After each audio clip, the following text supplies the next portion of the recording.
സമ്പത്തുണ്ടാവുകയും ദാരിദ്ര്യമില്ലാതിരിക്കുകയും ചെയ്തെങ്കിൽ എത്ര നന്നായിരുന്നുവെന്ന. പിന്നെ പറഞ്ഞു തന്തുറുസ്തി ഭൂതേ ബീമാരീന ഭൂതേ, ആരോഗ്യമുണ്ടാവുകയും രോഗങ്ങൾ ഇല്ലാതിരിക്കുകയും ചെയ്തെങ്കിൽ എത്ര നന്നായിരുന്നു. മൂസാ നബി അല്ലാഹുവിനോട് പറഞ്ഞ എന്താ പറഞ്ഞേ? ജീവിതം ഉണ്ടാവുക, മരണമില്ലാതിരിക്കുക. പിന്നെ പറഞ്ഞ എന്താ? ആരോഗ്യം ഉണ്ടാവുക, രോഗമില്ലാതിരിക്കുക. പിന്നെ പറഞ്ഞതോ സമ്പത്തുണ്ടാവാ, ദാരിദ്ര്യമില്ലാതിരിക്കുക. ഇപ്പൊ മരണമില്ല, അലത്തൂൾ ജീവിതം, നല്ല ആരോഗ്യം, നല്ല പൈസ. നമ്മളൊക്കെ ആഗ്രഹിക്കണല്ലോ. മൂസാ നബി അലൈഹിസ്സലാം ഇത് റബ്ബിനോട് പറഞ്ഞപ്പോഴാണ് അല്ലാഹു പറഞ്ഞത്, മൂസാ നബിയെ അഗർ ജിന്ദഗി ഭൂതേ മൗത്ത് ഭൂതേ, ജീവിതം ഉണ്ടാവുകയും മരണമില്ലാതിരിക്കുകയും ചെയ്താൽ മേരെ ലിഖാസേ കോൻ നവാസാ ഹോതാ. മൂസാ നബി, നിന്നെ ആർക്ക് കാണാൻ കഴിയാനാ? നിങ്ങൾ തന്നെ തൂരി സീനാ പർവ്വതത്തിൽ വെച്ച് പറഞ്ഞില്ലേ, അല്ലാഹുവേ നിന്നെ കാണാൻ ഞാൻ ആഗ്രഹിക്കുന്നുവെന്ന്. നിങ്ങൾക്ക് കാണാൻ കഴിഞ്ഞില്ലല്ലോ. മൂസാ നബി, എന്നെ കാണണോ? നിങ്ങൾ മരിക്കണം മൂസാ എന്ന് അല്ലാഹു മൂസാ അലൈഹിസ്സലാമിനോട്. മരിക്കാതെ റബ്ബിനെ കാണാൻ കഴിയില്ല. പിന്നെ പറഞ്ഞ എന്താ? മാൽദാരി ഭൂതേ ഫഖീരീന ഭൂതേ, സമ്പത്തുണ്ടാവുകയും ദാരിദ്ര്യമില്ലാതിരിക്കുകയും ചെയ്തെങ്കിൽ. എല്ലാവരും മലയാളിമാര് ദാരിദ്ര്യമില്ല, ദരിദ്രന്മാരില്ല.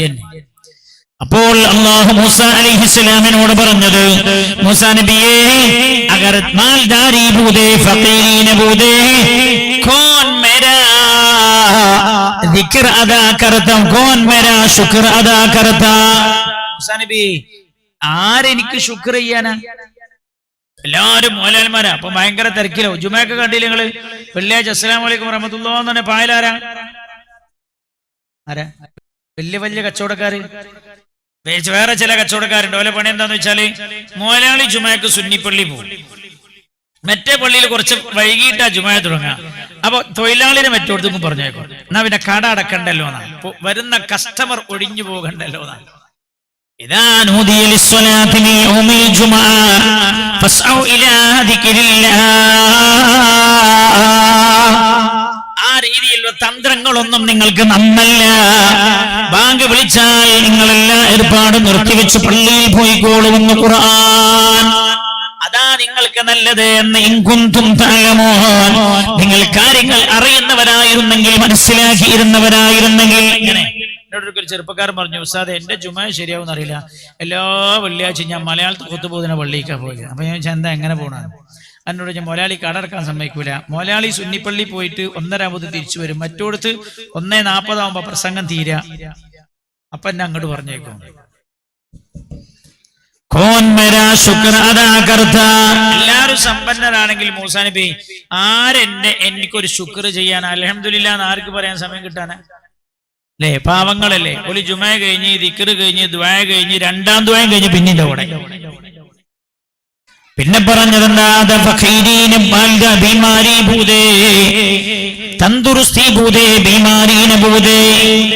ആരോഗ്യമുണ്ടാവുകയും രോഗമില്ലാതിരിക്കുകയും ചെയ്തെങ്കിൽ എത്ര നന്നായിരുന്നു. അപ്പൊ അല്ലാഹു പറഞ്ഞു, മൂസാ നബി അങ്ങനെയായിരുന്നുവെങ്കിൽ കോൻ മേരാ ദിക്ർ അദാ കർതാ, ആരെന്നെ ഓർക്കാനാ മൂസാ നബി? അല്ലേ, രോഗം വന്നോണ്ടല്ലേ അല്ലാ അല്ലാ അല്ലാ അല്ലാ അല്ലാ അല്ലാ അല്ലാ അല്ലാ അല്ലാ അല്ലാ ചെല്ലണേ.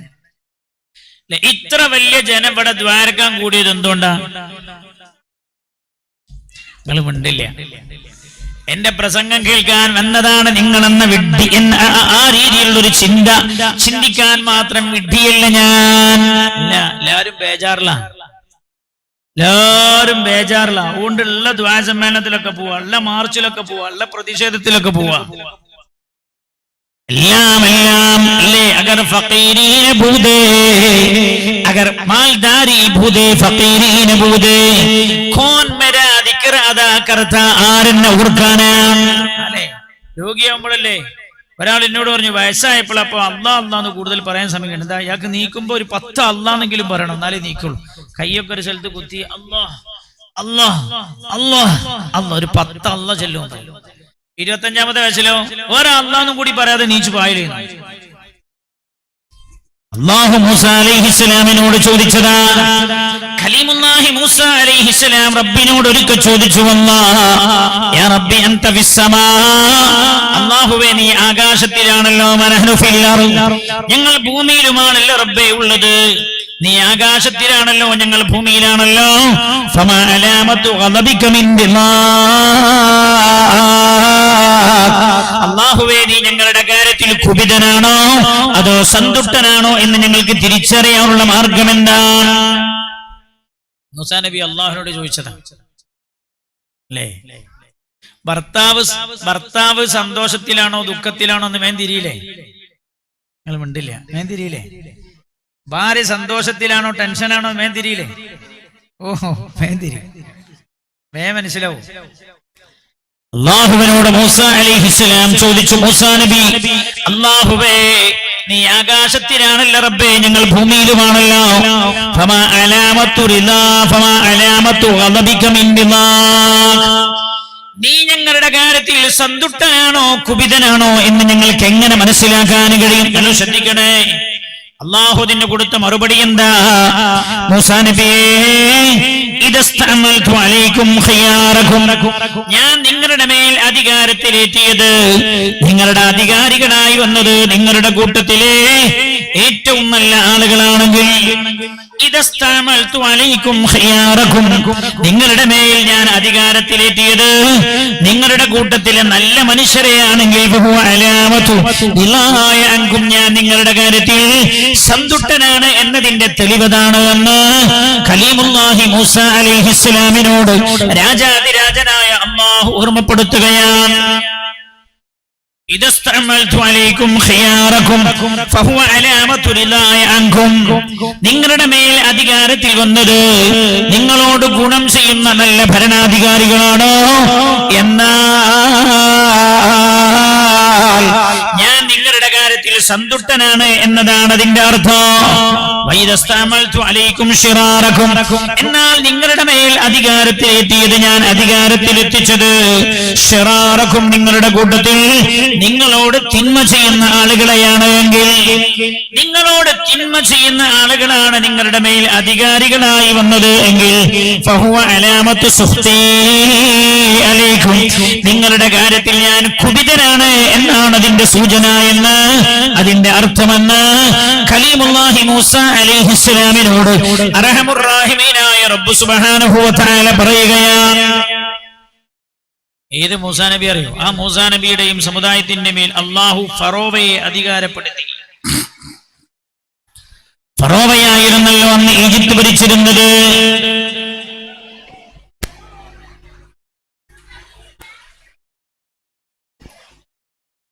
ഫറോവയായിരുന്നല്ലോ. മഴ ഉണ്ടാവില്ല എന്ന് എഴുതിയിട്ടാവും തുണിപ്പന്തല് കിട്ടിയത് അല്ലേ? മഞ്ഞാണ് കുറച്ച് ദിവസമായിട്ട്, അതുകൊണ്ടാ സാരില്ല. നമ്മളെ മക്കള് ഭയങ്കര ടെൻഷനിലായിരിക്കും. ഓല് എത്രയോ വലിയ ആവേശത്തിലൊക്കെ നടത്തിയ പരിപാടി അല്ലാഹു തആല വിജയിപ്പിച്ചു കൊടുക്കട്ടെ. അർഹമുർ റഹീമീനായ റബ്ബേ നീ വിജയിപ്പിക്കണേ. നിങ്ങൾ ചിന്തിക്കണം, രാജ്യത്തിന്റെ പ്രധാന കേന്ദ്രത്തിൽ ഉമ്മത്തിന്റെ നേതൃത്വം എന്നറിയപ്പെടുന്ന ആളാണല്ലോ ഒരു വലിയ ജനതയെ പ്രതിനിധീകരിക്കുന്ന ആളാ. അയാൾ പോലും വെള്ളിയാഴ്ച പറഞ്ഞത് ഇത് പേടിക്കേണ്ടതില്ല, എന്റെ രാഷ്ട്രീയക്കാർ സ്വാധീനിച്ചതാ. നമ്മുടെ ഇടയിലുമല്ലേ ചില ആളുകൾ രാഷ്ട്രീയക്കാർക്ക് വേണ്ടി ഓശാന പാടുന്ന ആലിമീങ്ങൾ വന്നാൽ ഹബീബായ നബിയുനാ റസൂലുള്ളാഹി, അതേപോലെ ഉമറാക്കൾക്കനുസരിച്ച് ദീന് സംസാരിക്കുന്ന പണ്ഡിതന്മാർ വന്നാൽ മഹാനായ നബിയുനാ മുഹമ്മദ് മുസ്തഫ സല്ലല്ലാഹു അലൈഹി വസല്ലം റസൂലുള്ളാഹി പറയാ, അകാലമായാൽ അല്ലാഹു സുബ്ഹാനഹു വ തആല തന്റെ ഉമ്മത്തിന് നേരെയുള്ള സംരക്ഷണം അല്ലാഹു പിൻവലിക്കുന്നതാണ്. റഹീമീനായ റബ്ബേ നിന്റെ സംരക്ഷണമല്ലാതെ ഞങ്ങൾക്കൊരു സംരക്ഷണവുമില്ല റബ്ബേ, ഞങ്ങളെ കാക്കണേ അല്ലാഹ്. അതായത് സമൂഹത്തിലെ പണ്ഡിതന്മാരെ നേതാക്കൾ സ്വാധീനിക്കുന്ന കാലമായാൽ നാട്ടിലെ വലിയൊരു പ്രമാണി കല്യാണത്തിന് എന്ത് തമ്മാടിത്തരം ചെയ്താലും കൊണ്ടൂല. നാട്ടിലെ പാവപ്പെട്ടവന്റെ മംഗലത്തിൽ എന്തെങ്കിലും ചെറിയ അനർത്ഥമുണ്ടായാൽ പള്ളികളുടെ മെഹ്റാബിൽ വെച്ച് ഘോരമായി സംസാരിക്കുക ഈ പ്രമാണി ആലിമിനെ സ്വാധീനിച്ചതാണ്. ഈ പ്രമാണി ആലിമിനെ സ്വാധീനിച്ചതാണ്. അങ്ങനെയുള്ള കാലമായാൽ നല്ലപോലെ ശ്രദ്ധിക്കണം എന്റെ സഹോദര. ഒന്ന്. രണ്ടാ, വമാലം യുസക്കി സുലഹാ ഫുജ്ജാറുഹാ. എന്റെ സമൂഹത്തിലെ തമ്മാടികൾ നല്ല മനുഷ്യർക്ക് മേൽ ആധിപത്യം സ്ഥാപിക്കുന്ന കാലമായാൽ ഒക്കെ നമ്മൾ ചെയ്തതിന്റെ ദുരന്തം നമ്മൾ അനുഭവിക്കുകയാണ്. ഞാൻ നിങ്ങൾ പ്രതിഷേധിക്കേണ്ട എന്നോ തെരുവിലിറങ്ങേണ്ട എന്നോ ഈ നിയമം നടപ്പിലാക്കരുതെന്ന് പറയരുതെന്നോ എന്നല്ല ഞാൻ പറയുന്നത്. നമുക്ക് കിട്ടുന്ന ഈ അടി നമ്മൾ ചെയ്തതിന്റെ ദുരന്തമാണ്. നമ്മളിപ്പോൾ ഏറ്റുവാങ്ങിക്കൊണ്ടിരിക്കുന്ന അടിയില്ലേ, ഇന്നും പത്രങ്ങൾ നിങ്ങൾ കണ്ടില്ലേ, അടിച്ചു കൊന്നു ഒരു യുവാവിനെ എന്ന്. നമ്മൾ ഏറ്റുവാങ്ങുന്ന അടി, ഇനി ലഭിക്കാൻ പോകുന്ന അടിയും നമ്മൾ ചെയ്തു കൂട്ടിയ തെറ്റുകളുടെ ദുരന്തങ്ങളാണ് എന്ന് ഹബീബായ റസൂലുള്ളാഹി സ്വല്ലല്ലാഹു അലൈഹി വസല്ലം. ഭൂമിയിൽ മനുഷ്യരെ അടിക്കാൻ അല്ലാഹു നേരെ നേരെ ഇറങ്ങി വരില്ല. പിന്നെയോ അല്ലാഹു വളരെ ക്രൂരരായ ആളുകളുടെ കയ്യിൽ അധികാരം കൈമാറുകയാണ് ചെയ്യുക എന്ന് മുഹമ്മദുർ റസൂലുള്ളാഹ്. മാലം യുസക്കി സുലഹാഹാ ഫുജ്ജാറുഹാ. എന്റെ സമുദായത്തിലെ നല്ല മനുഷ്യരുടെ മേൽ ദുഷ്കർമ്മികൾ ആധിപത്യം സ്ഥാപിക്കുകയും ചെയ്താൽ, പഴയ കാലത്ത് കല്യാണത്തിനൊക്കെ പുതിയാപ്പിള പോണ സമയത്ത് കല്യാണം ചെയ്യണോ? കുറെ കൊല്ലായോ? നിക്കാഹ് കഴിഞ്ഞിട്ടുള്ളൂ. ഓഹോ, നിക്കാഹ് കഴിഞ്ഞിട്ടുള്ളൂ, വീട്ടിൽ കൂടിയിട്ടില്ല എന്നർത്ഥം അല്ല? അറിയാതെ വീട്ടിൽ കൂടിയണോ? ഒരാൾ എന്നോട് പറഞ്ഞു, ഞാൻ ഇന്ന് അയാളെ കണ്ടപ്പോ, ഞങ്ങൾ വലിയ ചങ്ങായിമാരാ, ഞാൻ അയാളെന്ന് കണ്ടപ്പോ പിന്നെ ഞാൻ ചോദിച്ചു കല്യാണം കഴിഞ്ഞു. അപ്പൊ എന്നോട് പറഞ്ഞു ഉസ്താദെ കല്യാണം കഴിഞ്ഞു എന്നാണ്.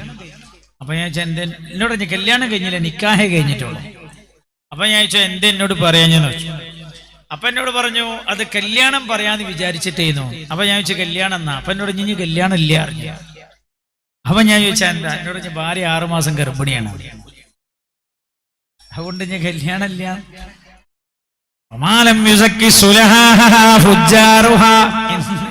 ഇന്ന് ഉച്ചക്ക് എൻ്റെ ഒരു അടുത്ത സുഹൃത്ത് പറഞ്ഞതാണ്. അപ്പൊ ഞാൻ അവനോട് പറഞ്ഞു എന്നാ പിന്നെ കുട്ടി ജനിച്ചാ പറയണം കേട്ടോ, കുട്ടീനൊന്ന് കാണാനാണ്. ഭാര്യ പ്രസവിച്ചാൽ പറയണം എന്ന് അല്ലേ? പഴയ കാലത്ത് നമ്മളോടൊന്നും ചോദിച്ചാൽ തിരിയില്ല. പഴയ കാലത്ത് പുതിയാപ്പിള പോയ മനുഷ്യന്മാരോട് ചോദിച്ച പോലെ പറഞ്ഞുതരും. അന്ന് പുതിയാപ്പിള പോകുന്ന സമയത്ത് കൂടെയുള്ള സുഹൃത്തുക്കൾ തന്റെ കൂടെ പുതിയാപ്പിള കൂടെ വരുന്ന സമയത്ത് അവരുടെ കൂടെ 1 or 2 മുതിർന്ന ആൾക്കാരുണ്ടാവും അല്ലേ, വയസ്സായ ആൾക്കാര് അല്ലേ. എന്തിനാ വയസ്സാൾക്കാര് പോണേ? അനർത്ഥങ്ങളൊന്നും ഇല്ലാതെക്കാനാണ്. ഇന്ന് ഏതെങ്കിലും പ്രായമുള്ള ആളോട് നിങ്ങൾ ആ കുട്ടീന്റെ കൂടെ ഒന്ന് പോയി കൊടുക്കണം എന്ന് പറഞ്ഞാൽ പോരേ ഞാൻ പോകൂലേ, ആ ചക്കന്മാരിന്നെ വഷളാക്കുന്നു.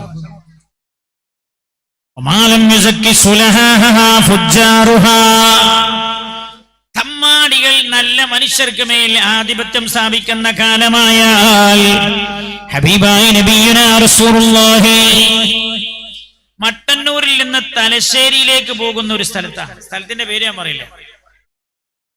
വർഷങ്ങൾക്ക് മുമ്പ് ഒരു കല്യാണം കഴിഞ്ഞു. ആ നാട്ടിൽ ഒരു സ്വഭാവമുണ്ട്, കല്യാണത്തിന്റെ തലേ ദിവസം മൈലാഞ്ചി എന്ന് പറയും. മൈലാഞ്ചിക്ക് ഇശാ നിസ്കാരം കഴിഞ്ഞ് പള്ളിയിലെ ഉസ്താദ് വന്നിട്ട് ആ ഭക്ഷണം വിളമ്പാറുള്ളത്. ഉസ്താദിന് ആദ്യം വിളമ്പി കൊടുക്കുക, എന്നിട്ടാ പിന്നെ വേറൊരു ഭക്ഷണം കഴിക്കും. ആ വീട്ടിൽ അന്ന് പെൺകുട്ടികളെ കൊണ്ടുവന്ന് പാട്ടുപാടിക്കുന്നുണ്ട്, ഗാനമേളയുണ്ട്. ഈ വിവരം പള്ളിയിലെ സാധുവായ ഉസ്താദ് അറിഞ്ഞപ്പോ എന്തായിന്നറിയോ? റസൂലുള്ള പറഞ്ഞെന്താ, ഒരു തിന്മങ്ങൾ കണ്ട ഒന്ന് കൈകൊണ്ട് തടയണം, കഴിയില്ലേ ഫബിലിസാനിഹി നാവുകൊണ്ട് തടയണോ, അതിനും കഴിയില്ലേ ഫബിഖൽബിഹി ഹൃദയം കൊണ്ട് വെറുക്കണമെന്നല്ലേ പുണ്യനബി പറഞ്ഞത് സല്ലല്ലാഹു അലൈഹി വസല്ലം. ഇയാള് സാധുവായ ഒരു ഉസ്താദാ, മൂപ്പരെന്ത് ചെയ്തു, അങ്ങോട്ട് പോണ്ടാന്ന് തീരുമാനിച്ചു. വീട്ടിൽ നിന്ന് ആളുകളെ പറഞ്ഞയച്ചു ഉസ്താദിനെ വിളിക്കാൻ. ഉസ്താദ് വന്നപ്പോൾ ഉസ്താദ് പറഞ്ഞു ഞാൻ അങ്ങോട്ട് വരുന്നില്ല ഭക്ഷണം കഴിക്കാൻ. ഇത്രേ പറഞ്ഞോളൂ. നിങ്ങൾക്ക് കേൾക്കണോ? കല്യാണം കഴിഞ്ഞ് 3 ദിവസം കഴിഞ്ഞിട്ട് ആ മഹലിന്റെ മീറ്റിംഗ് വിളിപ്പിച്ചു ഇയാൾ. ആരെ? മഹലിന്റെ വൈസ് പ്രസിഡന്റിന്റെ വീട്ടിലായിട്ട് നടന്നത്. പെൺകുട്ടികളെ കൊണ്ടുവന്ന്, വലിയ പെൺകുട്ടികളെ കൊണ്ടുവന്ന് ഗാനമേള നടത്തിയത്. അതുകൊണ്ടായി ഇയാൾ ആ വീട്ടിലേക്ക് ഭക്ഷണം കഴിക്കാൻ പോകാതിരുന്നത്. ഇയാളൊന്നും മറുത്തു പറഞ്ഞിട്ടില്ല. 3 ദിവസം കഴിഞ്ഞ് മീറ്റിംഗ് വിളിപ്പിച്ചിട്ട് ഈ വൈസ് പ്രസിഡന്റ് പറയാണ്, എന്നെ ആളുകൾക്കിടയിൽ വഷളാക്കിയ മുസ്ലിയാരാ പള്ളിയിൽ ഇപ്പോൾ ഖതീബ്. അതിന്റെ കമ്മിറ്റിക്കാർ വെച്ചെന്താ ഇയാളെ ഞാൻ ഭക്ഷണം കഴിക്കാൻ കാത്തിരുന്നിട്ട് ഇയാൾ വരുന്നില്ല എന്ന് പറഞ്ഞു വെച്ചു. എന്റെ വീട്ടിൽ ഒരുമിച്ച് കൂടിയ ആളുകൾക്കിടയിൽ ഞാൻ വഷളായി. എന്നെ പരിഹസിച്ചു വഷളാക്കിയ മുസ്ലിയാരായി പോയി നാട്ടിലുള്ളത്. അയാൾ ഈ പള്ളിയിലെ ഖത്തീബായി തുടരുന്ന കാലത്തോളം ഈ മഹല്ലുമായി സഹകരിക്കാൻ എനിക്ക് കഴിയില്ല എന്ന് നിങ്ങൾ ആലോചിക്കണോ? മഹല്ല് കമ്മിറ്റി ഐക്യകണ്ഠേന തീരുമാനിച്ചു അയാളെ പുറത്താക്കാൻ.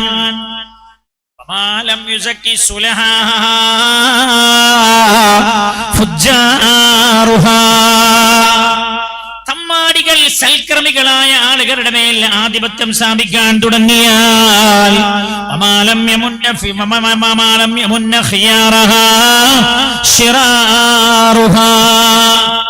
ഇപ്പടുത്ത് ഞാൻ വിചാരിച്ച മലപ്പുറം ജില്ലയിൽ ഇതൊന്നും ഇല്ലാന്നാ. ഇപ്പടുത്ത് നമ്മുടെ കുടുംബത്തില് കല്യാണം കഴിഞ്ഞു. അന്ന് ചില കുട്ടികൾ പുതിയാമ്പള തിരിച്ചു വന്നപാടെ പടക്കം പോയി മറ്റതൊക്കെ ആയിട്ട് വന്നിട്ട് പറഞ്ഞു ഞങ്ങൾ പടക്കം പൊട്ടിക്കും. കുറെ പ്രായമുള്ള മനുഷ്യന്മാർ ഇറങ്ങി വന്നിട്ട് പറഞ്ഞു നിങ്ങൾ പടക്കം പൊട്ടിച്ച ഞങ്ങളെ കാലുമായിട്ട് ഞങ്ങൾ തിരിച്ചു പോലാറ്. അപ്പൊ ഇവര് പറയാ എന്തായാലും ഞങ്ങൾ പൊട്ടിക്കും. ആരോട്? തന്റെ വാപ്പാന്റെ വയസ്സുള്ളവനോട് ഈ പറയണേ.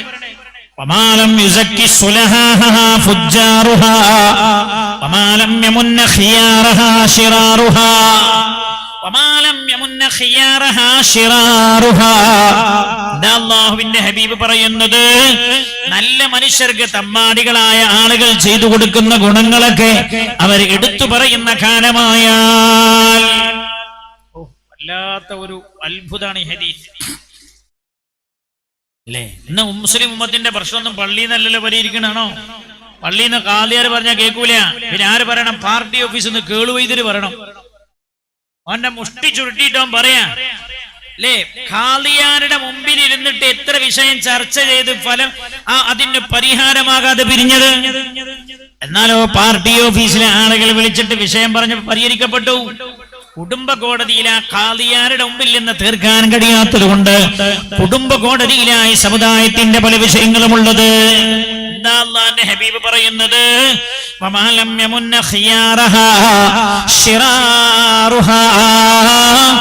ഈ മൂന്ന് സ്വഭാവങ്ങൾ എന്റെ ഉമ്മത്തിലുണ്ടായാൽ അല്ലാഹു സുബ്ഹാനഹു വ തആല അവർക്ക് നേരെ പിടിച്ചിരിക്കുന്ന സംരക്ഷണത്തിന്റെ കൈ അല്ലാഹു പിൻവലിക്കുന്നത്. പിന്നെ അല്ലാഹു സുബ്ഹാനഹു വ തആല അവരുടെ മേൽ ധിക്കാരികളായ ആളുകളുടെ അവരുടെ മേൽ ധിക്കാരികളായ ഭരണാധികാരികളെ അല്ലാഹു കൊണ്ടുവരികയും ചെയ്യുമെന്ന് നബിയുനാ റസൂലുള്ളാഹ് പറഞ്ഞത്. ഈ മൂന്ന് സ്വഭാവം എന്റെ ഉമ്മത്തിലുണ്ടായാൽ ധിക്കാരികളായ ഭരണാധികാരികളായിരിക്കും അവരുടെ മേൽ അധികാരത്തിൽ വരിക. അവർ വന്നിട്ട് എന്താ ചെയ്യാ? എന്റെ ഉമ്മത്തിനെ വേദനാജനകമായ ശിക്ഷക്ക് അവർ വിധേയരാക്കുന്നതാണ്. അല്ലേ ഇപ്പൊ നമ്മൾ അനുഭവിച്ചുകൊണ്ടിരിക്കുന്നത്. അവസാനിച്ചില്ല. ثم ضربهم بالفاقة والفقر. അർഹമുർ റഹീമീനായ റബ്ബ് സുബ്ഹാനഹു വ തആല ഹബീബായ നബിയുനാ റസൂലുള്ളാഹി സല്ലല്ലാഹു അലൈഹി വസല്ലം തങ്ങളിലൂടെ നമ്മെ പഠിപ്പിക്കുകയാ. ثم ضربهم بالفاقة والفقر. പിന്നെ അല്ലാഹു സുബ്ഹാനഹു വ തആല അവരുടെ മേൽ ദാരിദ്ര്യം അവർ മുഖേന അടിച്ചേൽപ്പിക്കുന്നതാണ്. ഇത് രണ്ടും നടന്നുകൊണ്ടിരിക്കല്ലേ? ചിന്തിച്ചു നോക്കുങ്ങള്. രണ്ടും നടന്നുകൊണ്ടിരിക്കുന്നില്ലേ? എന്നോട് ഇപ്പൊ അടുത്തൊരാൾ പറഞ്ഞു ഉസ്താദേ ഇവിടെ ഇപ്പൊ 2.5 ലക്ഷം 3 ലക്ഷം ഒക്കെ ഈ സ്ഥലത്തിന് അതേ സ്ഥലം ഇപ്പൊ 75 ചോദിച്ചാൽ കിട്ടാണ്ട് എന്താ എങ്ങനെങ്കിലും വിറ്റ് കയ്യൊഴിക്കാണ്. പൈസ ഇല്ല, എന്നിട്ട് തന്നെ എടുക്കാൻ ആളില്ല.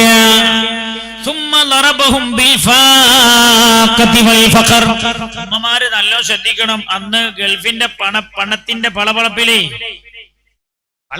ഇങ്ങനെ നമ്മൾ പലതും തെറ്റായൊക്കെ ചെയ്തപ്പോ നമ്മൾ ആലിമീങ്ങൾ നമ്മെ ഓർമ്മപ്പെടുത്തിയില്ലേ? അള്ളാഹുവിന്റെ അനുഗ്രഹങ്ങളെ ദുർവിനിയോഗം ചെയ്യരുത്, ശ്രദ്ധിക്കണേ. ഇപ്പോഴും ബോധമില്ലാത്ത ചില മനുഷ്യന്മാരുണ്ട്. അതാ രസം. ഇപ്പോഴും ഇങ്ങനെയൊക്കെ ആയിട്ടും ബോധമില്ലാത്തവർ.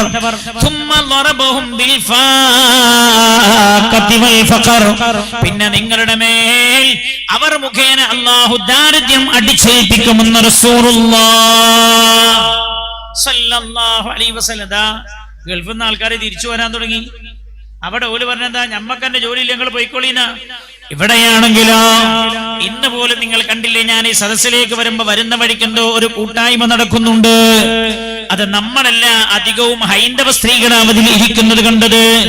അവിടെ പ്രഭാഷണം നടത്തുന്ന ആൾ ഗൗരവത്തിൽ പറയുന്നത് രാജ്യം രൂക്ഷമായ സാമ്പത്തിക പ്രതിസന്ധിയിലാണ് എന്ന്. എന്റെ പ്രിയമുള്ളവരെ, നമ്മുടെ എല്ലാ സുഖ സൗകര്യങ്ങളും അവസാനിക്കാൻ പോകുന്നുവെന്ന് ആര് മുഖേനയാണ് ഇത് ചെയ്യുക? അല്ലാഹു സുബ്ഹാനഹു വ തആല നിങ്ങളോട് കരുണ കാണിക്കാത്ത ഭരണാധികാരികളെ അധികാരത്തിൽ കൊണ്ടുവന്നാകും അല്ലാഹു ഇത് ചെയ്യുന്നത് എന്ന് ഹബീബായ നബിയുനാ റസൂലുള്ളാഹ്. തങ്ങൾ പാപ്പ വരുമോ? തങ്ങൾ വരുമോ? തങ്ങൾ വരുമോ? സംഘാടകരുടെ തങ്ങൾ വരുമോ? സംഘാടകരൊക്കെ ടാർപ്പായ്ക്ക് പോയതാ. തങ്ങൾ വരുമോ? ഇവിടെ ആരും ഇല്ലേ ബന്ധപ്പെട്ട ആള്? തങ്ങൾ വരും. മഹാനായ നബിയുനാ റസൂലുള്ളാഹി. ഇനി അടുത്തത് 3 കാര്യം ഇപ്പൊ പറഞ്ഞു, 4-മത്തെ ശ്രദ്ധിച്ചു. എപ്പോഴാണ് ദുർഭരണാധികാരികൾ നമ്മുടെ മേൽ അധികാരത്തിലേറുന്നത്?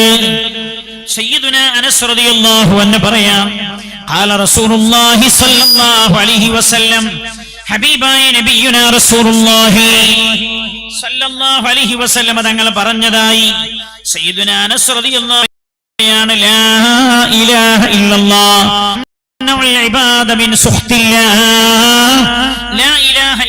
എന്ന ഒരൊറ്റ വചനം മതി അല്ലാഹുവിന്റെ അദാബ്, നിങ്ങൾക്ക് നേരെ ഉള്ള അദാബ് തടഞ്ഞു നിർത്താൻ.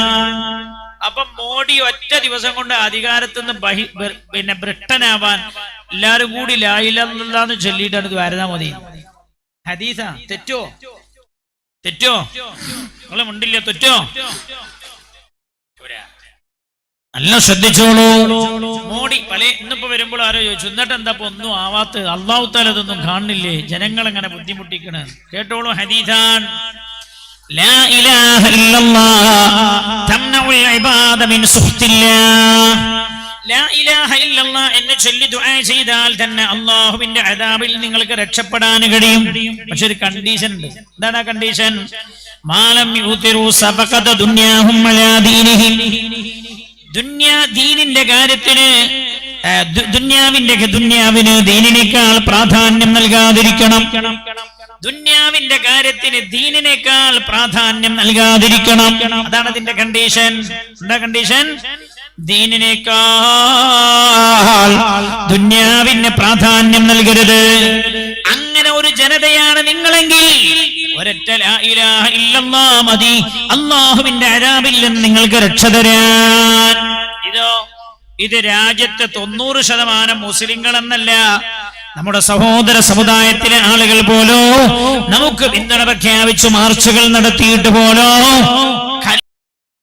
കൽബുകൾ തുറക്കുന്നില്ല. നിങ്ങൾ ശ്രദ്ധിച്ചില്ലേ? ലാ ഇലാഹ ഇല്ലല്ലാഹ് തംനഉൽ ഇബാദ മിൻ സുഖ്തില്ലാഹ്. ലാ ഇലാഹ ഇല്ലല്ലാഹ് എന്ന ഒറ്റ വാക്ക് മതി അല്ലാഹുവിന്റെ അദാബിൽ നിങ്ങൾക്ക് രക്ഷ തരാൻ. പക്ഷെ കണ്ടീഷൻ എന്താ? മാലം യൂതിറു സബഖത ദുനിയാഹും അലാ ദീനിഹിം. അവർ ദുനിയാവിനെ ദീനിനേക്കാൾ പ്രാധാന്യം കൊടുക്കാതിരിക്കണം.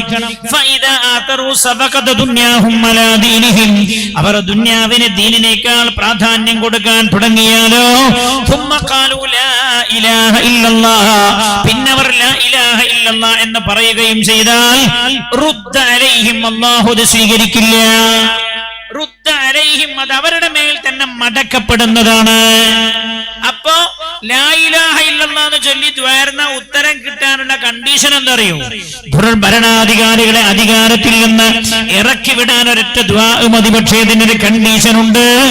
നമ്മൾ ദുന്യാവിന് പ്രാധാന്യം കൊടുക്കുന്നവരാകരുത്, ദീനിന് പ്രാധാന്യം കൊടുക്കുന്നവരാവണം. അതല്ലേ നമുക്ക് സംഭവിച്ച തകരാറതാ. ഈയിടെ കുറച്ച് മുമ്പ് എൻ്റെ അടുത്ത് ഒരാൾ വന്നു. അയാൾ എന്നോട് വന്നിട്ട് പറഞ്ഞു, ഉസ്താദേ, ഞാൻ 36 ലക്ഷം ഉറുപ്പിക ബാങ്കിന്റെ കടബാധ്യത ഉള്ള ആളാണ്. എന്നെ നിങ്ങൾക്ക് വല്ല വിധേനയും സഹായിക്കാൻ കഴിയുമോ? ഒന്ന് സഹായിക്കണം. ഞാൻ അയാളോട് പറഞ്ഞു, പള്ളിയിൽ നിന്ന് ഒരു നേരം പിരിവെടുത്ത് തരാൻ കഴിയും. എന്നോട് ഞാൻ അങ്ങനെ എനിക്ക് വേണ്ട, നിങ്ങൾ ബന്ധപ്പെട്ട ആരോടെങ്കിലും ഒന്ന് പറഞ്ഞിട്ട് എന്റെ വിഷയം തീർത്തു തരുമോ? പലിശയിൽ നിന്ന് രക്ഷപ്പെടാന് 50,000 ഉറുപ്പിക ഓരോ മാസവും പലിശ അടയ്ക്കേണ്ട ആളാണ് ഞാൻ.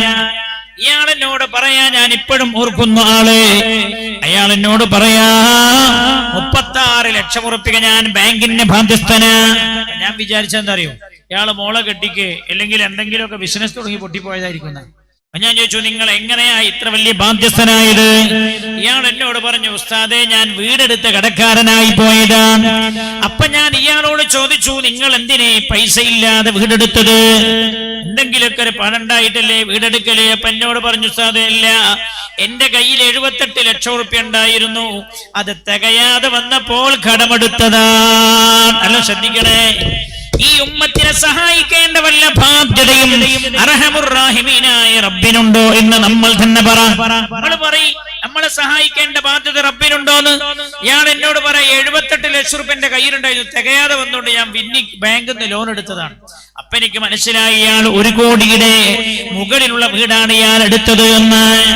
ഞാൻ അയാളോട് ചോദിച്ചു, 78 ലക്ഷം തന്നെ നിങ്ങളുടെ വീട്, നിങ്ങൾക്ക് വീട് നിർമ്മിക്കാൻ മതിയാകുമായിരുന്നല്ലോ, പിന്നെ എന്തിനെ നിങ്ങൾ 36 ലക്ഷം റുപ്യ കടമെടുത്തത്? അപ്പൊ അയാൾ എന്നോട് പറയാണ്, ഉസ്താദേ എന്റെ ഭാര്യയുടെ ആഗ്രഹങ്ങൾ തീർത്തു കൊടുത്തതാ. അവൾ എന്നോട് പറഞ്ഞു, ഇത്താത്താന്റെ വീടിന് 2000 സ്ക്വയർ ഫീറ്റ് 2000 റുപ്യ ഉള്ള ഗ്രാനൈറ്റാ വാങ്ങിയത്. കിച്ചണിലേക്ക് നമ്മുടേത് അതിന്റെ മേലെയാകണോ? ഇത്താത്താന്റെ വീടിന് 2 കിച്ചനാ ഉള്ളത്, നമുക്ക് 3 കിച്ചൺ വേണോ?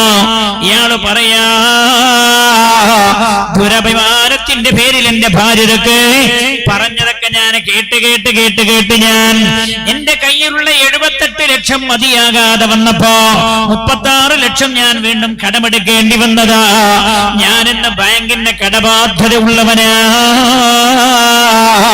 പെങ്ങളെ കേട്ടോളോ, ഈ സദസ്സിൽ എത്ര പേർ പലിശ വാങ്ങുകയും കൊടുക്കുകയും ചെയ്യുന്നവരുണ്ടോ എന്നൊന്നും എനിക്കറിയില്ല. പക്ഷേ പലിശ ഇടപാട് വളരെ ഗൗരവത്തോടെയാണല്ലോ അല്ലാഹു കണ്ടത്. വിശുദ്ധ ഖുർആനിൽ അല്ലാഹു തന്നെ പറഞ്ഞതെന്താ? പലിശ ഇടപാട് നടത്തുന്ന ആളുകളോട് പറഞ്ഞത്, അങ്ങനെയുള്ള ആളുകൾ അല്ലാഹുവിനോടും റസൂലിനോടും യുദ്ധം ചെയ്യാൻ തയ്യാറാകണേ എന്നാണ്. അങ്ങനെയുള്ള ആളുകൾ അല്ലാഹുവിനോടും റസൂലിനോടും യുദ്ധം ചെയ്യാൻ തയ്യാറാവണേ എന്ന്.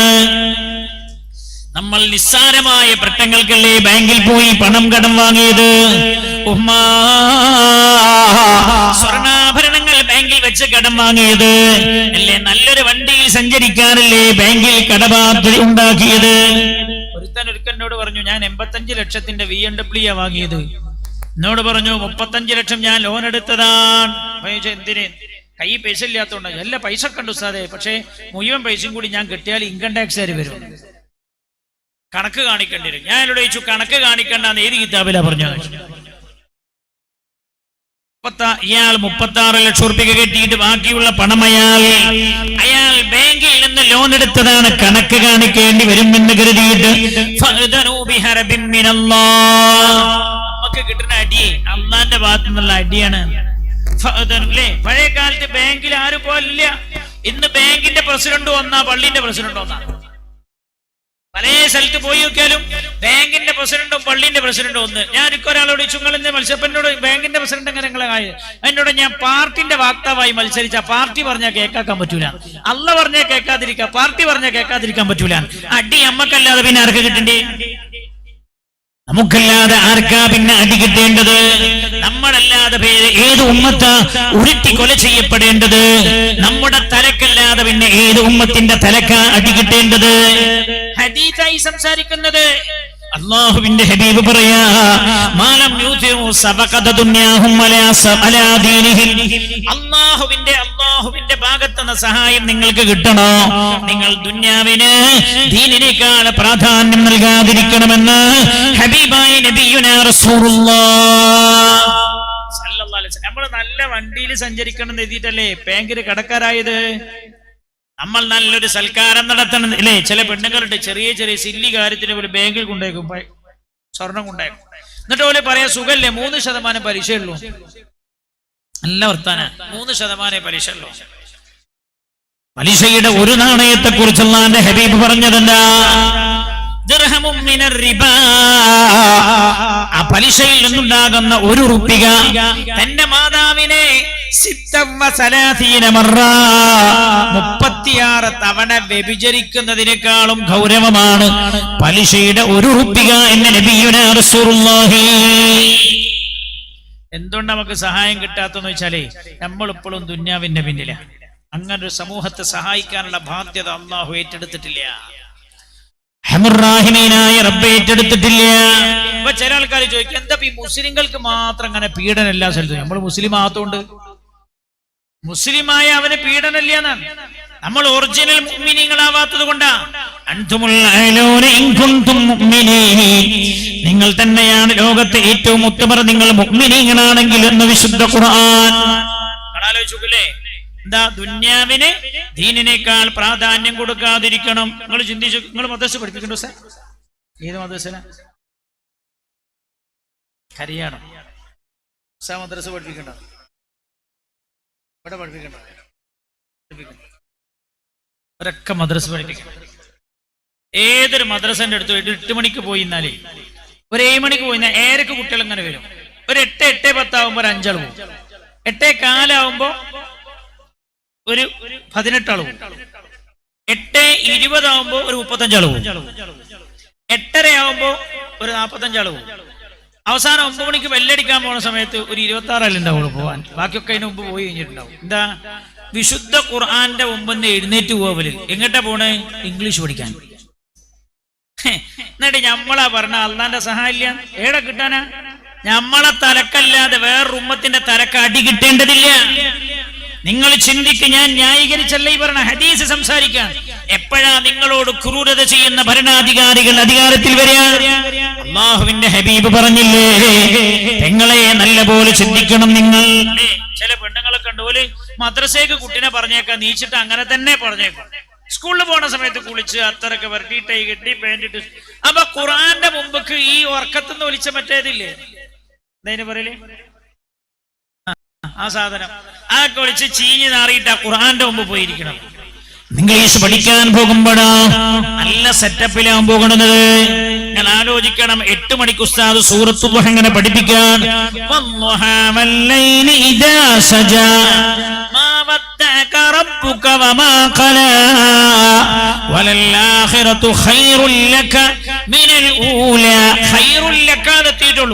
അപ്പോഴാ കുട്ടി എഴുന്നേറ്റ് പറഞ്ഞ, ഉസ്താദ് എനിക്ക് പോകാനായി 8:10 എന്ന് പഠിക്കാൻ അവന് സമയം കിട്ടിയിട്ടില്ല. നിങ്ങൾ ചിന്തിക്കണം, ഈ ഉമ്മത്തിനാണോ അള്ളാഹു സഹായിക്കുന്നില്ല എന്ന പരാതി പറയുന്നത്? നമ്മളാണോ റബ്ബിന്റെ സഹായം കിട്ടുന്നില്ല എന്നുള്ള പരാതി പറയുന്നത്?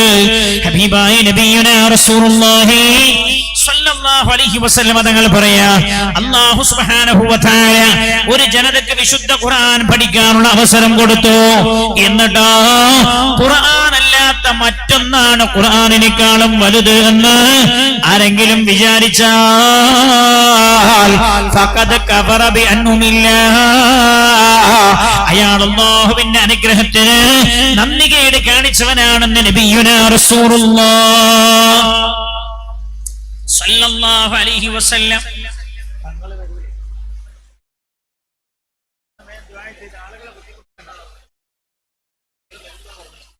തങ്ങളും വരുമെങ്കിലേ ഹബീബായ നബിയുനാ റസൂലുള്ളാഹി സല്ലല്ലാഹു അലൈഹി വസല്ലം തങ്ങൾ പറഞ്ഞ ഏറ്റവും പ്രധാനപ്പെട്ട ഒരു കാര്യം അതാണ്. ഇനിയും ശ്രദ്ധിക്കൂ നിങ്ങൾ, 5 കാര്യങ്ങളുടെ ഹദീസിൽ പുണ്യനബി സംസാരിക്കുന്നുണ്ട്. ഒരു ഹദീസിൽ ഹബീബായ നബിയുനാ റസൂലുള്ളാഹി സ്വല്ലല്ലാഹു അലൈഹി വസല്ലം തങ്ങൾ സംസാരിക്കുന്നുണ്ട്. 5 കാര്യങ്ങളാണ് റസൂലുള്ളാഹി ഹദീസിൽ എന്നുന്നത്. 5 കാര്യങ്ങൾ സമയക്കുറവ് കാരണം 5 കാര്യം ഞാൻ എണ്ണുന്നില്ല. ശ്രദ്ധിക്കണം, എപ്പോഴാണ് അല്ലാഹു ദുർഭരണാധികാരികളെ നമ്മുടെ മേൽ അധികാരത്തിലേറ്റുന്നത്? 5ാമത്തെ കാര്യം ശ്രദ്ധിച്ചോളൂ.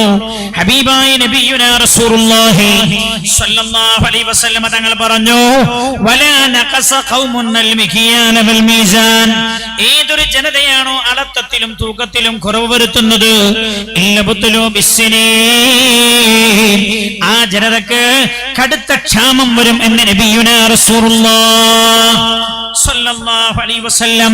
വലാ നഖസ ഖൗമുൻ അൽ മിഖ്യാന വൽ മീസാൻ, ഏതൊരു ജനതയാണോ അളത്തത്തിലും തൂക്കത്തിലും കുറവ് വരുത്തുന്നത്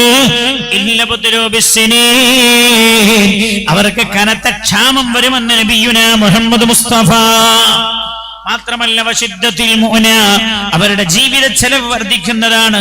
വജൗരി സുൽത്താൻ, ഭരണാധികാരികളുടെ ഭാഗത്തു നിന്ന് അവരെ ഉപദ്രവിക്കുന്ന രീതിയിലുള്ള നിയമനിർമ്മാണങ്ങൾ ഉണ്ടാകുമെന്ന് നബിയുനാ റസൂലുള്ളാഹ് സല്ലല്ലാഹു അലൈഹി വസല്ലം. അപ്പൊ കച്ചവടക്കാര് ചെയ്തതിന്റെ ദുരന്തമാണ് അവർ അനുഭവിക്കുന്നത്. എല്ലാ കച്ചവടക്കാരും അല്ലേ? നല്ല ഹലാലായ രീതിയിൽ കച്ചവടം ചെയ്യുന്ന എത്രയോ കച്ചവടക്കാരുണ്ട്. എന്നാൽ ചിലർ തെറ്റു ചെയ്താലും എല്ലാ ആളുകളെയും ശിക്ഷ വരുമ്പോൾ എല്ലാവരെയും ബാധിക്കും. അളത്തത്തിലും തൂക്കത്തിലും കുറവ് വരുത്തുന്ന കച്ചവട വിഭാഗമാണോ അവർക്ക് പിന്നീട് അവരുടെ ഭരണ സംവിധാനങ്ങളിൽ നിന്ന് അവരെ പ്രയാസപ്പെടുത്തുന്ന രീതിയിലുള്ള നിയമനിർമ്മാണങ്ങൾ ഉണ്ടാകുമെന്ന് നബിയുനാ റസൂലുള്ളാഹ് സല്ലല്ലാഹു അലൈഹി വസല്ലം. ആ ഹദീസിന്റെ അവസാനം എന്നുകയാണ് അല്ലാഹുവിന്റെ ഹബീബ്, വലാ ഖബസ ഖൗമുൻ അൽ അഹ്ദാ, ഏതൊരു ജനതയാണോ അല്ലാഹുവിനോട് ചെയ്ത കരാർ ലംഘിക്കുന്നത്, ഇല്ലാ സല്ലല്ലാഹു അലൈഹിം അദുവ്വഹും മിൻ ഗൈരിഹി വമാ ഖബസ ഖൗമുൻ അൽ അഹ്ദാ, ഏതൊരു ജനതയാണോ അല്ലാഹുവിനോട് ചെയ്ത കരാർ ലംഘിക്കുന്നത്, അല്ലാഹുവോട് കരാർ ചെയ്തവരാരാ? നമ്മളാണ്. എന്താണ് ആ കരാർ? അഷ്ഹദു അല്ലാ ഇലാഹ ഇല്ലല്ലാഹ് വ അഷ്ഹദു അന്ന മുഹമ്മദർ റസൂലുള്ളാഹ്. അതാണല്ല കരാർ. അല്ലാഹുമായി കരാർ ചെയ്തവർ നമ്മളാണ്. വലാ ഖബസ ഖൗമുൻ അൽ അഹ്ദാ, ഏതൊരു ജനതയാണോ അല്ലാഹുവോട് ചെയ്ത കരാർ ലംഘിക്കുന്നത്, ഇല്ലാ സല്ലല്ലാഹു അലൈഹിം അദുവ്വൻ മിൻ ഗൈരിഹി, ആ കരാർ ലംഘിച്ചാൽ പിന്നെ അല്ലാഹു സുബ്ഹാനഹു വ തആല നിങ്ങളുടെ മേൽ അധികാരത്തിലേറ്റുന്നത് നിങ്ങളിൽ പെട്ടവരല്ലാത്തൊരു ശത്രുവിനെയാകുമെന്ന് നബിയുനാ റസൂലുള്ളാഹ്. എന്താണ് നമ്മളാ ചെയ്ത കരാർ? അല്ലാഹുവേ, നീയാണ് ഈ പ്രപഞ്ചത്തിന്റെ അധിപനെന്നും അല്ലാഹുവിന്റെ ഹബീബ് നിന്റെ റസൂലാണെന്നും ഞങ്ങൾ സാക്ഷ്യം വഹിക്കുന്നുവെന്ന് പറഞ്ഞാൽ ഇതിന്റെ അർത്ഥം എന്താ? അള്ളാന്റെ ഹബീബ് എന്തൊക്കെ കാര്യങ്ങൾ ഞങ്ങളോട് പറഞ്ഞിട്ടുണ്ടോ അത് അക്ഷരാർത്ഥത്തിൽ അനുസരിക്കാൻ ഞങ്ങൾ തയ്യാറാണ് എന്ന്. അതാണ് അഷ്ഹദു അന്ന മുഹമ്മദ് റസൂലുള്ളാഹ് എന്നതിന്റെ അർത്ഥമതാണ്. എന്നാൽ ആ കരാർ പാലിക്കാതെ നിങ്ങൾ ജീവിക്കാൻ തുടങ്ങിയാൽ ഇല്ലാ സല്ലല്ലാഹു അലൈഹിം അദുവ്വഹും മിൻ ഗൈരിഹിം, അല്ലാഹു അവരിൽപ്പെട്ടവരല്ലാത്തൊരു ജനതയെ, ഒരു ശത്രുവിനെ അവരുടെ മേൽ അധികാരത്തിലേറ്റും. ഫഅഖദൂ ബഅലമാ ഫീ ഐദീഹിം, അവർ വന്നിട്ട് എന്താ ചെയ്യാ? ഫഅഖദൂ ബഅലമാ ഫീ ഐദീഹിം, ഇവരുടെ കയ്യിലുള്ള നമ്മുടെ കയ്യിലുള്ള ചിലരെല്ലാം അവർ എടുത്തുകൊണ്ടുപോകുമെന്ന് നബിയുനാ റസൂലുള്ളാഹ്. എന്തൊക്കെയാണ് എടുത്തുകൊണ്ടുപോകുന്ന കൂട്ടത്തിലുള്ളത്? മഹാനായ നബിയുനാ റസൂലുള്ളാഹി സല്ലല്ലാഹു അലൈഹി വസല്ലം തങ്ങൾ മറ്റൊരു ഹദീസിൽ പറയുകയാണ്, തങ്ങൾ വരൂലേ വരുന്നാണ് പറഞ്ഞത്, ആളുകളെ അല്ലാതെ അങ്ങനെ ബുദ്ധിമുട്ടിക്കണമെന്നൊരു അർത്ഥമില്ല. അപ്പൊ തങ്ങൾ വരികയാണെങ്കിൽ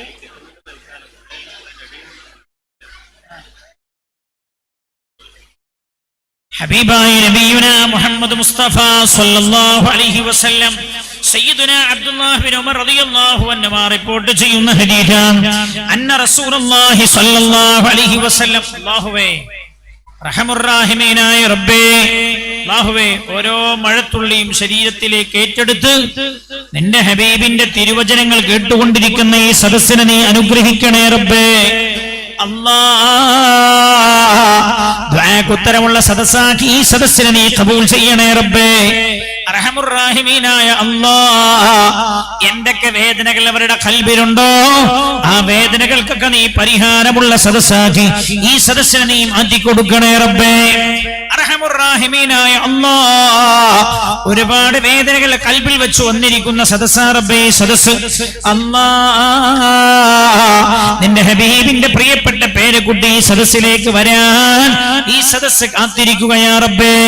നിന്റെ ഹബീബിന്റെ പ്രിയപ്പെട്ട പേരക്കുട്ടിയുടെ ദുആക്ക് ആമീൻ പറയാൻ അല്ലാഹുവേ, നിന്റെ ഓരോ മഴത്തുള്ളിയുടെയും കൂടെ ഇറങ്ങുന്ന അല്ലാഹുവേ മലക്കുകളുടെ കൂടെ ആമീൻ പറയാൻ കാത്തിരിക്കുന്ന ഈ സദസ്സിനെ നീ കബൂൽ ചെയ്യണേ റബ്ബേ, സ്വീകരിക്കണേ അല്ലാഹ്. ഞങ്ങളുടെ പ്രിയപ്പെട്ട കുഞ്ഞുമക്കൾ അല്ലാഹുവേ നടത്തി സദസ്സിനെ കബൂലാക്കണേ റബ്ബേ. അവരുടെ ഹൃദയം നീ തകർത്തുകളയല്ല റബ്ബേ. അല്ലാഹുറഹീമായ റബ്ബേ, അവരുടെ ഹൃദയം നീ തകർത്തുകളയല്ല അല്ലാഹ്. ഹബീബായ നബിയുനാ റസൂലുള്ളാഹി സ്വല്ലല്ലാഹു അലൈഹി വസല്ലം തങ്ങൾ പഠിപ്പിക്കുകയാണ്. സയ്യിദുനാ അബ്ദുല്ലാഹ് ബിൻ ഉമർ റളിയല്ലാഹു അൻഹു റിപ്പോർട്ട് ചെയ്യുന്ന ഹദീസാണ്. അന്ന റസൂലുള്ളാഹി സ്വല്ലല്ലാഹു അലൈഹി വസല്ലം ഖാൽ, ഹബീബായ റസൂലുള്ളാഹി പറഞ്ഞു, വല്ലദീ നഫ്സി ബിയദി, എന്റെ ശരീരം ആരുടെ കയ്യിലാണോ ആ റബ്ബിനെ തന്നെയാണ് സത്യം.